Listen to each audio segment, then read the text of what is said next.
অনেক দিন আগেকার কথা। এক গ্রামে এক যুবক বাস করত। বিয়ের 2 বছর পর তার ইচ্ছা হলো সে বিদেশে গিয়ে ব্যবসা করবে আর প্রচুর অর্থ উপার্জন করবে। তাই এই কথাটি সে তার স্ত্রীকে বলল। সেই সময় তার স্ত্রী গর্ভবতী ছিল। তবুও সে তার স্বামীকে বিদেশ যাওয়ার অনুমতি দিয়ে দিল। খারাপ লাগলেও সে রাজি হয়ে গেল।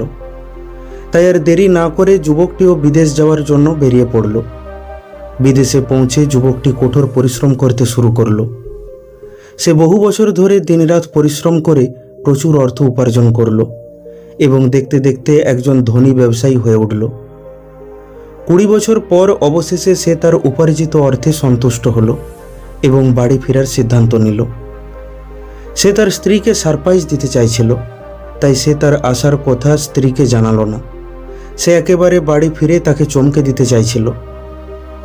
ফিরে আসার সময় জাহাজে তার একজন জ্ঞানী ব্যক্তির সাথে সাক্ষাৎ হলো, যে খুব দুঃখী ছিল। ব্যবসায়ী তাকে তার দুঃখের কারণ জিজ্ঞাসা করল। উত্তরে জ্ঞানী ব্যক্তিটি বলল, আমি দুঃখী কারণ এই দেশে জ্ঞানের কোনো সম্মান নেই। আমি মানুষকে জ্ঞানের সূত্র বিক্রি করি আর সেই উদ্দেশ্য নিয়ে এই দেশে এসেছি, কিন্তু এখানে এসে দেখছি কেউ এইসব কিনতে চাইছে না। ব্যবসায়ী ভাবল, আমি এই দেশ থেকে অনেক কিছু উপার্জন করেছি, এটি আমার কর্মক্ষেত্র। কেউ আমার কর্মক্ষেত্র নিয়ে সমালোচনা করবে, এটা আমি কিছুতেই সহ্য করব না। নিজের কর্মক্ষেত্রকে সম্মান করা উচিত। এই ভেবে তিনি সেই জ্ঞানী ব্যক্তিটির থেকে জ্ঞানের সূত্র কিনতে রাজি হয়ে গেলেন। জ্ঞানী ব্যক্তিটি বলল, তুমি সূত্র কিনবে? খুব ভালো কথা। আমি তোমাকে 3টি সূত্র দেব, কিন্তু এই 3টি সূত্রের বিনিময়ে আমি 500 স্বর্ণমুদ্রা নেব। তুমি কি তা দিতে পারবে? লোকটির কাছে চুক্তিটি একটু ব্যয়বহুল মনে হলো, তাই সে ভাবল দামটা একটু কম করতে হবে। এছাড়া ব্যবসায়ী তো ব্যবসায়ী, তাই সে দরদাম করে 200 স্বর্ণমুদ্রার বিনিময়ে সূত্র 3টি কিনতে রাজি হয়ে গেল। তারপর জ্ঞানী ব্যক্তিটি সূত্র 3টি বলতে শুরু করল। তিনি বলেন, প্রথম সূত্র হলো, কখনো কখনো আমরা নিজের চোখে যা দেখি সেটা সত্য হয় না, সাথে সাথে সেটা দেখার পর যা ভাবি সেটাও ঠিক হয় না। এমন সময়ে একটু ধৈর্য ধরবে, হঠাৎ করে কোনো সিদ্ধান্ত নেবে না, না হলে পরে আফসোস করতে হবে। তারপর জ্ঞানী ব্যক্তিটি ব্যবসায়ীকে বলে, জ্ঞানের দ্বিতীয় সূত্র হলো, জীবনে কোনো বড় পদক্ষেপ নেওয়ার আগে শান্ত মনে কিছুক্ষণ চিন্তাভাবনা করবে, তাড়াহুড়ো করে কখনো কোনো পদক্ষেপ নেবে না। তারপর জ্ঞানী ব্যক্তিটি বলে, জ্ঞানের তৃতীয় সূত্রটি হলো, রাগের মাথায় জীবনে কখনো কোনো সিদ্ধান্ত নেবে না। এই বলে জ্ঞানী ব্যক্তিটি তার দেওয়া সূত্রের দামস্বরূপ 200 স্বর্ণমুদ্রা নিয়ে তার কাছ থেকে চলে গেল। এরপর বেশ কয়েকদিন ভ্রমণ করে ব্যবসায়ী তার শহরে পৌঁছালো। যেহেতু সে তার স্ত্রীকে সারপ্রাইজ দিতে চাইছিল, তাই সে চুপি চুপি ঘরে ঢুকে সোজা তার স্ত্রীর কাছে গেল। কিন্তু এ কি! সেখানকার দৃশ্য দেখে সে হতবাক হয়ে গেল। সে দেখতে পেল যে একজন প্রাপ্তবয়স্ক যুবক তার স্ত্রীর পাশে শুয়ে আছে। এই দৃশ্য দেখে লোকটি খুব রেগে গেল আর ভাবতে লাগলো, আমি এত বছর ধরে যে স্ত্রীর কথা ভেবে এত কষ্ট করলাম, রাত দিন পরিশ্রম করে অর্থ উপার্জন করলাম, সেই স্ত্রী আমার অনুপস্থিতিতে অন্য একজনের সাথে শুয়ে আছে। আমি তাকে সুখী করতে এতগুলো বছর বিদেশে কাটিয়ে দিলাম, আর সেই স্ত্রী কিনা আমার সাথে বিশ্বাসঘাতকতা করলো, আমাকে ঠকালো। আমি এদের দুজনকেই ছাড়ব না। এই ভেবে সে তার ঘরে থাকা তরোয়াল বের করে তাদের দুজনকেই আক্রমণ করতে গেল। ঠিক তখনই সেই জ্ঞানী ব্যক্তির প্রথম সূত্রটি তার মনে পড়ল, যে মাঝে মাঝে আমরা আমাদের চোখে যা দেখি তা সত্য হয় না। তাই সে ভাবল, আমি যা ভাবছি তা যদি সত্যি না হয় তাহলে কি হবে? ঠিক তখনই তার জ্ঞানী ব্যক্তির দ্বিতীয় সূত্রটি মনে পড়ল, যে জীবনে কোনো বড় পদক্ষেপ নেওয়ার আগে কিছুক্ষণ শান্ত মনে চিন্তাভাবনা করবে। তারপর তার জ্ঞানী ব্যক্তিটির বলা তৃতীয় সূত্রটিও মনে পড়ল, যে রাগের মাথায় জীবনে কখনো কোনো সিদ্ধান্ত নেবে না। জ্ঞানী ব্যক্তির তৃতীয় সূত্রটি মনে পড়তেই লোকটি সাথে সাথে তার তরোয়ালটি নামিয়ে নিল আর তরোয়ালটি যেখানে ছিল সেখানে রেখে দিল। ঠিক সেই সময় তার হাতে লেগে একটি পাত্র মাটিতে পড়ে ভেঙে গেল। পাত্র ভাঙার শব্দে তার স্ত্রী জেগে উঠল, আর উঠেই সে যখন তার স্বামীকে দেখতে পেল, তখন সে আনন্দে আত্মহারা হয়ে গেল আর বলল, তুমি এসেছো?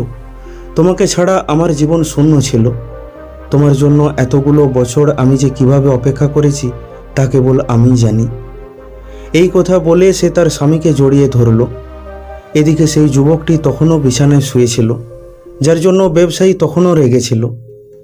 সেই মুহূর্তেই তার স্ত্রী যুবকটিকে উঠতে বলল আর বলল, পুত্র, উঠে পড়ো, দেখো তোমার বাবা এসেছে। স্ত্রীর মুখ থেকে এই কথা শুনে ব্যবসায়ীর চোখে জল এসে গেল, আর তার 20 বছর আগের কথা মনে পড়ে গেল। তার মনে পড়ে গেল যে সে যখন বিদেশে গিয়েছিল তখন তার স্ত্রী গর্ভবতী ছিল। লোকটি এবার বুঝতে পারল যে বিছানায় যে যুবকটি ঘুমাচ্ছে সে আর অন্য কেউ নয়, সে তার নিজের ছেলে। লোকটি তখন তার সমস্ত ভুল বুঝতে পারল, তাই সে তার স্ত্রী এবং ছেলেকে শক্ত করে জড়িয়ে ধরল। আনন্দে তখন তার গাল বেয়ে অশ্রুধারা বইতে লাগলো। ঠিক তখনই তার সেই জ্ঞানী ব্যক্তিটির উপদেশ 3টি মনে পড়ল। সে ভাবতে লাগলো, সেই জ্ঞানী ব্যক্তিটি যদি আমাকে এই সূত্র 3টি না বলতো তাহলে আজকে কত বড় ভুল হয়ে যেত। অথচ সেই সময়ে এই সূত্র 3টির মূল্য তার কাছে ব্যয়বহুল মনে হয়েছিল, যার জন্য সে দরদাম করে 200 স্বর্ণমুদ্রাতে জ্ঞানী ব্যক্তিটিকে রাজি করিয়েছিল। তবে এখন তার মনে হচ্ছিল 500 স্বর্ণমুদ্রা কেন, এই প্রাইসলেস সূত্রগুলির জন্য 5000 স্বর্ণমুদ্রাও কম হবে। এই জ্ঞানের কোনো মূল্য হয়নি, এই জ্ঞান অমূল্য। বন্ধু, আমরাও যদি আমাদের জীবনে দেখি তাহলে আমরা দেখতে পাবো যে আজকের দ্রুতগতির সমাজে আমরা প্রায়শই দ্রুত বিচার নিয়ে ফেলি। আমরা কখনো কখনো চোখে দেখা জিনিসের উপর বিশ্বাস করে আচমকা বড় বড় পদক্ষেপ উঠিয়ে ফেলি। আমরা ভাবি আমি তো নিজের চোখে দেখেছি, কিন্তু আমরা ভুলে যাই চোখে দেখা জিনিসও সবসময় সত্যি হয় না, কিংবা সেটা দেখার পর আমরা যা যা ভাবি সেগুলোও সবসময় সঠিক হয় না। কিন্তু আমরা রাগ, ঘৃণা ও অভিমানে বশীভূত হয়ে চিন্তাভাবনা না করেই বড় বড় সিদ্ধান্ত নিয়ে ফেলি। কিন্তু এই গল্পটিতে বলা সেই জ্ঞানী ব্যক্তির সূত্র 3টি জীবনে আমাদের অনেক কিছু শিক্ষা দিয়ে যায়। প্রথম সূত্রটি আমাদের এটা শেখায় যে হঠাৎ কিছু দেখে তৎক্ষণাৎ কোনো সিদ্ধান্ত নেওয়া উচিত নয়, কারণ চোখ যা দেখে তা সবসময় সত্যি হয় না। তাই এমন সময় একটু ধৈর্য ধরুন। বিশেষ করে আজকালকার দিনে টেকনোলজির জামানায় অনেক কিছু ভুলভাল তথ্য ছড়িয়ে পড়ছে। এমন সময় এটা বোঝা খুব মুশকিল যে কোনটা ঠিক আর কোনটা ভুল। তাই হঠাৎ কিছু দেখে কোনো প্রতিক্রিয়া দেবেন না, একটু সময় নিন, নিজের বুদ্ধি প্রয়োগ করুন, আর সত্য মিথ্যার যাচাই করে তবেই প্রতিক্রিয়া দিন বা কোনো পদক্ষেপ নিন। এছাড়া দ্বিতীয় সূত্রটিও আমাদের অত্যন্ত গুরুত্বপূর্ণ শিক্ষা দিয়ে যায় যে জীবনে কোনো বড় পদক্ষেপ নেওয়ার আগে শান্ত মনে একটু চিন্তাভাবনা করবে।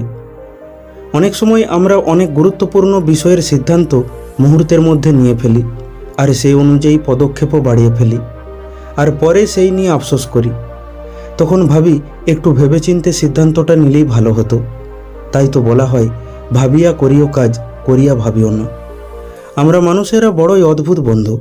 আমরা ছোটোখাটো বিষয়ে ঘন্টার পর ঘন্টা ভাবনা চিন্তা করি, কিন্তু যেগুলো খুব সেনসিটিভ বিষয়, গুরুত্বপূর্ণ বিষয়, সেগুলো নিয়ে মুহূর্তে সিদ্ধান্ত নিয়ে ফেলি।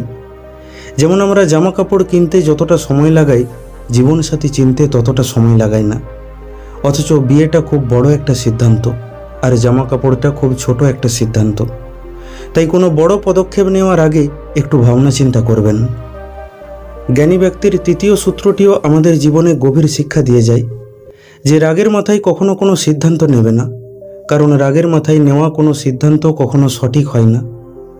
সেই সময় আমাদের মাথা কাজ করে না, শুধু রাগ কাজ করে। আপনি হয়তো খেয়াল করবেন, রাগের মাথায় আমরা যেই সিদ্ধান্তটাই নিই না কেন সেটা প্রায়ই ভুল হয়। তাই এমন সময় কোনো সিদ্ধান্ত নেওয়া বা কোনো কাজ করা উচিত নয়। আমরা যতবার রাগের মাথায় কিছু বলেছি বা করেছি, ততবার পরে বুঝতে পেরেছি এটা করা বা এটা বলা আমার উচিত হয়নি। কেন যে রাগের মাথায় এইসব বলতে বা করতে গেলাম কে জানে। কিন্তু পরে বুঝলে কি হবে, শুধু অনুশোচনা ছাড়া আর কিছুই করার থাকবে না। অতএব রাগের মাথায় কোনো সিদ্ধান্ত না নেওয়াটাই হলো বুদ্ধিমানের কাজ। একবার ভেবে দেখুন, যদি ব্যবসায়ীর সাথে সেই জ্ঞানী ব্যক্তিটির দেখা না হতো, তাহলে সেই ব্যবসায়ী আজ কত বড় ভুল করে বসতো। হয়তো তার সারা জীবনটাই বরবাদ হয়ে যেত। তাই সবার শেষে বলবো, এই সূত্র 3টি কেবল যে ওই ব্যবসায়ীর জীবনে কাজে লেগেছে এমনটা নয়। এগুলি আমাদের সবার জন্য খুবই কার্যকর এবং গুরুত্বপূর্ণ সূত্র, যা আমাদেরকে ভবিষ্যতের অনেক সমস্যা এড়াতে সাহায্য করবে। এই 3টি সূত্র আমাদেরকে অনেক বড় বড় ভুল করার হাত থেকে রক্ষা করবে। এই সূত্র 3টি মেনে চললে আমরা কোনোদিন কোনো বড় বিপদে পড়ব না, বড় ভুল করব না, যার ফলে আমাদের জীবন সুখ ও শান্তির হয়ে উঠবে। মনে রাখবেন, চোখে দেখা সব কিছু সবসময় সত্যি হয় না। এমন সময় কোনো কিছু করার আগে একটু ধৈর্য ধরবেন। জীবনে কোনো বড় পদক্ষেপ নেওয়ার আগে শান্ত মনে একটু চিন্তা ভাবনা করবেন। আর রাগের মাথায় জীবনে কোনো সিদ্ধান্ত নেবেন না। এই সাধারণ 3টি নিয়ম মেনে চলুন, তাহলেই আপনার জীবন সুখ আর শান্তিতে ভরে উঠবে।